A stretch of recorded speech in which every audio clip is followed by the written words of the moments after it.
राहुलसाहेब, आज सामना संपादकीयमध्ये म्हटलंय की इंडिया अलायन्सचं नेतृत्व बदलणं ही काळाची गरज आहे. आणि दोन नावं प्रामुख्याने तुम्ही संजय बारू आणि मणिशंकर अय्यर यांची विधानं दिलेली आहेत. त्यात स्टॅलिन आणि ममता हे नेतृत्वासाठी पर्याय असू शकतात किंवा आणखी कोणी, असं तुम्ही म्हटलं. मुळात इंडिया आघाडीचं नेतृत्व बदलणं ही काळाची गरज आहे असं मी म्हटलेलं नाही. अनेक नेत्यांचा आतला आवाज उफाळून वर आला असं म्हटलं, आणि हे प्रामुख्यानं काँग्रेस पक्षातलेच लोक आहेत, अंतरात्मा. आणि त्यात कोण आहेत तर मणिशंकर अय्यर हे एकेकाळचे काँग्रेसचे नेते आहेत, आता ते काँग्रेस पक्षामध्येच आहेत, केंद्रीय मंत्री आहेत.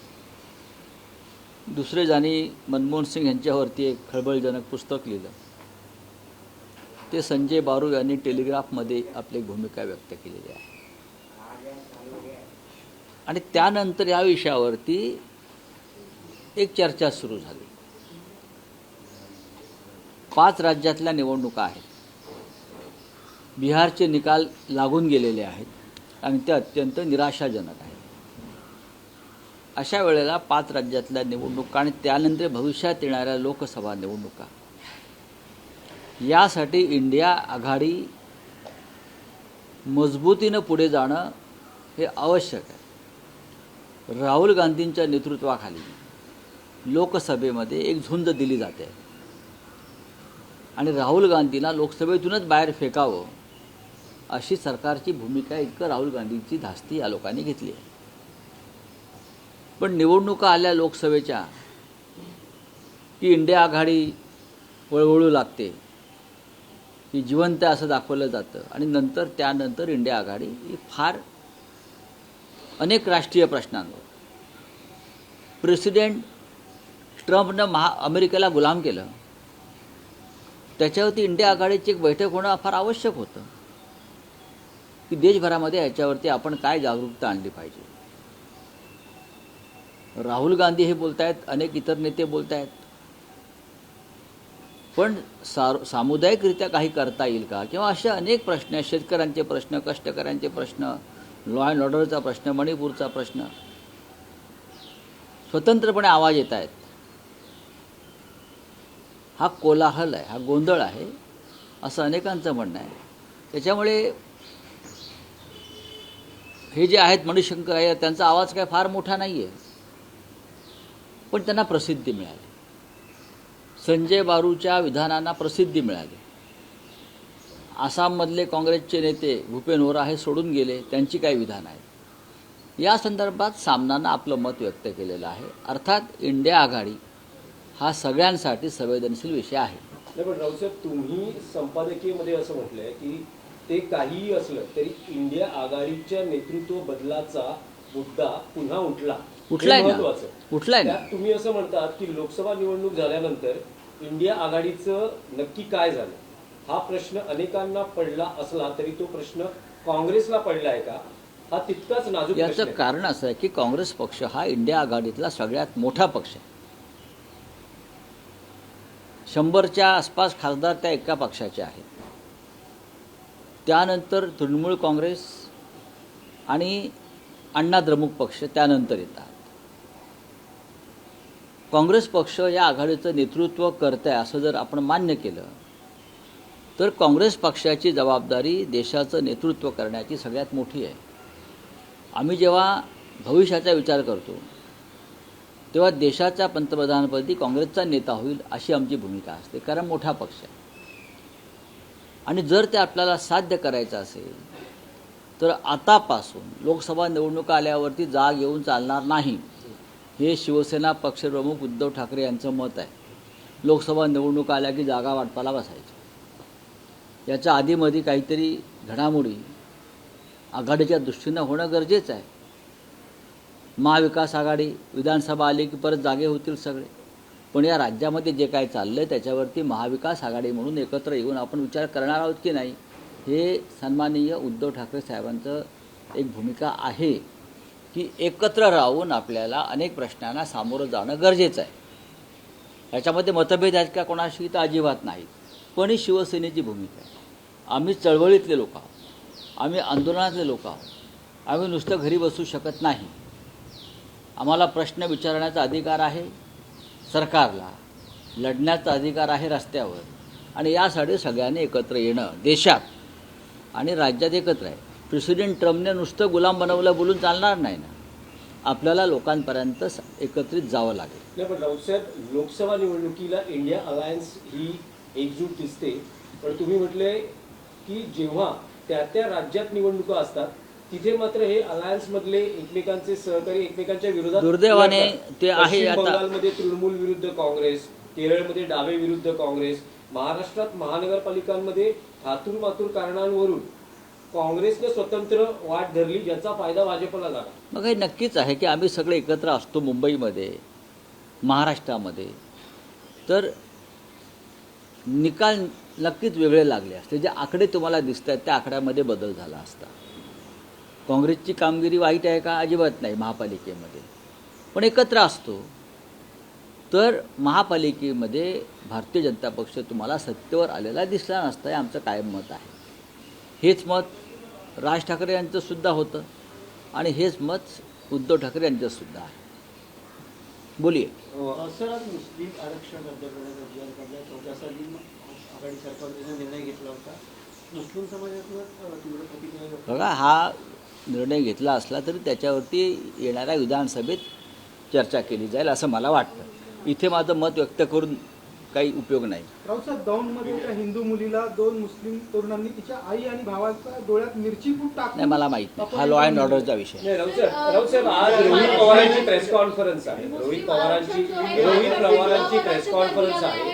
काल तुमची कोर्टात रोहित पवारांची भेट झाली, काही तुमची चर्चाही झाली. नक्कीच झाली. रोहित पवार आणि माझी काल आम्ही सत्र न्यायालयामध्ये एकत्र होतो.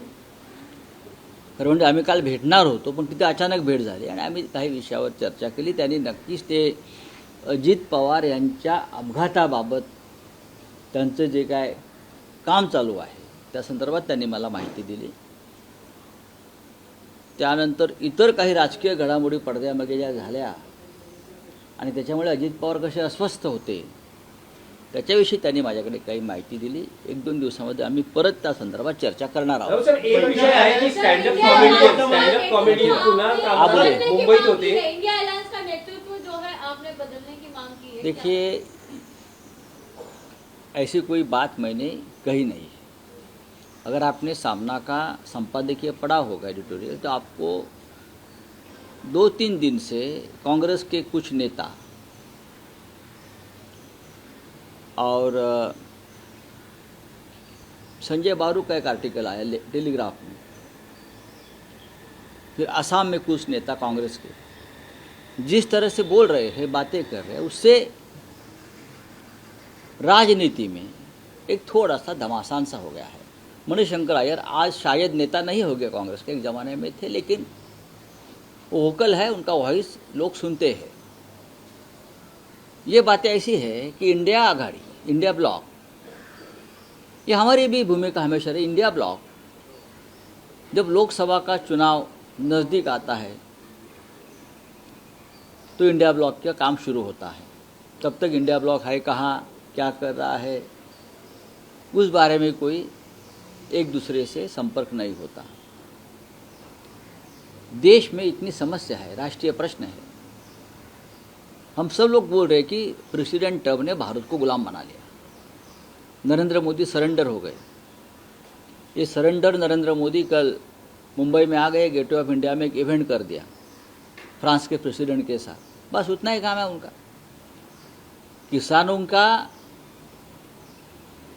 किसानों के बारे में जो डील हो गया है अमेरिका से, उसमें देश का किसान मरेगा, आत्महत्या करेगा, भूखा मरेगा. लेकिन उसके ऊपर इंडिया ब्लॉक ने सिर्फ पार्लियामेंट में आवाज़ उठाकर नहीं चलेगा. पार्लियामेंट में तो बोलने भी नहीं देते राहुल जी को. बाहर कुछ हम कर सकते हैं क्या? बहुत सी प्रश्न है इस देश में. मणिपुर का प्रश्न है, लॉ एंड ऑर्डर का प्रश्न है. तो इंडिया ब्लॉक ने हमेशा जागरूक रहना चाहिए, एक दूसरे से बातचीत करनी चाहिए, महीनों महीने सालों साल किसी से बात नहीं होती। इस बारे में हम ये चाहते हैं, उद्धव ठाकरे हो या और भी नेता शायद चाहते होंगे कि इंडिया ब्लॉक को सिर्फ लोकसभा चुनाव के आने के बाद ही एक्टिव नहीं होना चाहिए, उससे पहले भी एक्टिव होना चाहिए। अब किसी ने ये बात रखी है कि इंडिया ब्लॉक का नेतृत्व ममता बनर्जी को देना चाहिए, और कोई कहता है कि स्टालिन को देना चाहिए। ये उनकी निजी राय है। जरूर ममता बनर्जी आज देश में एक लोकप्रिय नेता है, नेत्री है। ममता बनर्जी ने जिस तरह से केंद्र सरकार के साथ संघर्ष शुरू किया है, केंद्रीय जांच एजेंसी के खिलाफ जो संघर्ष शुरू किया, उससे वो लोकप्रिय है कि लीडरशिप के बारे में उनकी एक मजबूत नेता की तरह वो सामने आती है। तो सब लोग अपने अपनी बात रखते हैं, लेकिन अगर कोई ये बात रखना चाहते हैं तो इंडिया ब्लॉक की मीटिंग बुलाकर उसमें चर्चा होनी चाहिए, क्या करना है आगे, क्या नहीं करना है। हमको सत्ता नहीं चाहिए, ये बात नहीं चलेगी, हमको सत्ता चाहिए। अगर कोई बोलता होगा कि हम चाहे बार बार पराभूत हो लेकिन हम लड़ते रहेंगे, नहीं, हम बार बार पराभूत होने के लिए राजनीति नहीं कर रहे हैं, हम सत्ता पाने के लिए राजनीति कर रहे हैं। और कार्यकर्ताओं को सत्ता चाहिए, नहीं तो पार्टी से लोग पार्टी छोड़कर चले जाते हैं। लोग सत्ता के भूखे हैं, कार्यकर्ताओं को सत्ता देनी चाहिए। सर, सामना में आपने ये भी मेंशन किया है, भारत के पूर्व प्रधानमंत्री मनमोहन सिंह में और सोनिया गांधी में जिस तरह का समन्वय था, उस तरह का समन्वय ये मैंने नहीं लिखा है, ये मैंने नहीं कहा है, ये शायद सामना लेख में है, मैंने नहीं लिखा है, ये किसी का वक्तव्य है, वो मैंने कोट किया। संजय बारू का वक्तव्य है, वो मैंने कोट किया है। ये मेरा वक्तव्य नहीं है, सामना का वक्तव्य नहीं है। चले, एक मराठीत विषय होता. तुम्ही मध्यंतरी विधानसभा अध्यक्षांचा एक व्हिडिओ सर, मोहन भागवत जी का कहना है विधानसभा कि भारत के अध्यक्षांचे मुस्लिम जो है वो हिंदू है, उन्हें घर वापसी करना चाहिए। और दूसरे से आरक्षण 5 से 10 से जगह तो 5 एक के % रखा है। भागवत साहब को बोलो एक मोमेंट शुरू करो घर वापसी की, बात करते हैं और निकल जाते हैं।